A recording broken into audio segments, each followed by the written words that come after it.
How do you refinance your mortgage without getting burned? In the following series, we're going to go over a couple of techniques to keep you out of trouble, get that rate down without having your expenses outweigh your savings.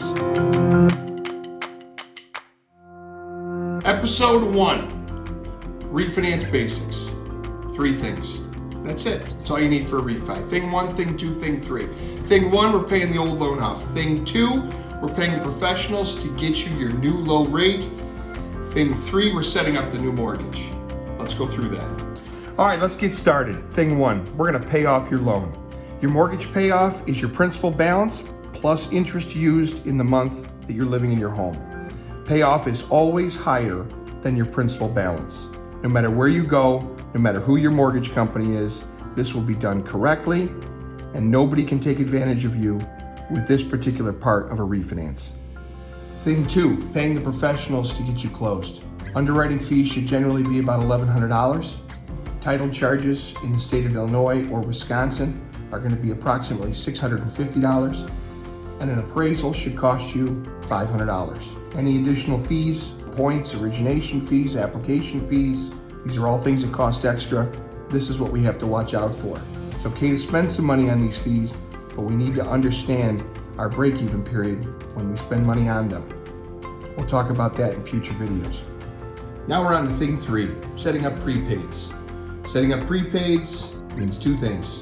Setting up your new escrow account if you have one, and prepaying the interest from the point you paid off your mortgage in the middle of the month to the end of the month. Let's start with the easy part, prepaying your interest. What this means is whenever you paid off your loan, you simply start paying new interest to the end of the month. Next, the escrow account. If you have an escrow account, it is made up of 2 pieces, real estate taxes and homeowner's insurance. Every month you make a payment, you're adding to a savings account that follows your mortgage around. If you get a new mortgage, you need a new escrow account, and the old escrow account gets mailed back to you 3 to 4 weeks after you close. This can be expensive. Sometimes clients get confused and feel that it's closing costs. It's not. Anywhere you go in the country, any mortgage professional you use, everyone will set up the escrow account the exact same way. This is nothing you need to worry about as far as being taken advantage of.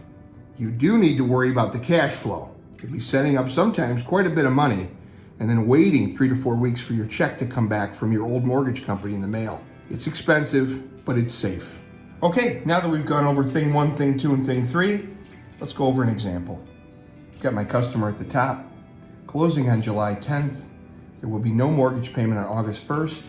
The first mortgage payment for the new loan will be September 1st. First part of our worksheet here is that we are going to get rid of your current mortgage, which means we're going to pay it off.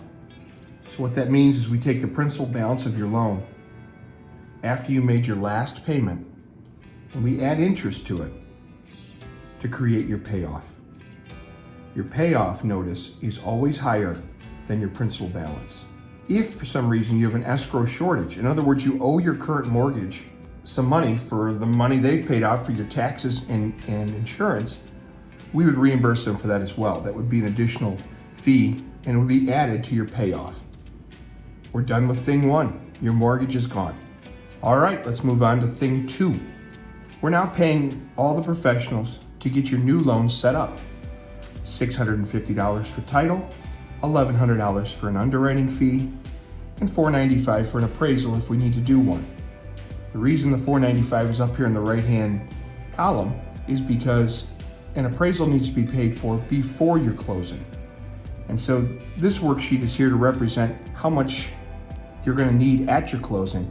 An appraisal is paid for outside of closing, so that's why it's separate, but still necessary to get your new loan set up. In future videos, we will discuss origination fees and points. We're going to talk about that. We're going to talk about what that means for you, what your break-even periods are, and if it makes any sense for you to pay any additional money to get lower rates. These origination fees mean you're going to get a lower interest rate, and that's okay, but we need to understand the math. We'll go over this in future videos. Thing 3, setting up your prepaids. Notice that with your payoff, we collected interest on your old mortgage from 7/1 to 7/14. Your new mortgage is 7/14 to 7/31. We have split up the month of July between 2 mortgages. We are also going to set up a new escrow account. Line 11 and 12 are collecting homeowners insurance and taxes to set that money up with your new mortgage company so that your new mortgage can pay your taxes and insurance when they come due throughout the year. Thing 1, Thing 2, and Thing 3. They all cost money, but one is not like the others. Thing 1 is collecting interest for your old loan. Thing 3 is collecting money to pay your taxes and your homeowner's insurance and your interest for the new loan. Thing 2 is collecting money to pay professionals.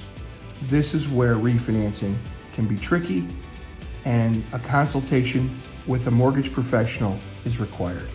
Thing 1 plus Thing 2 plus Thing 3 equals our subtotal.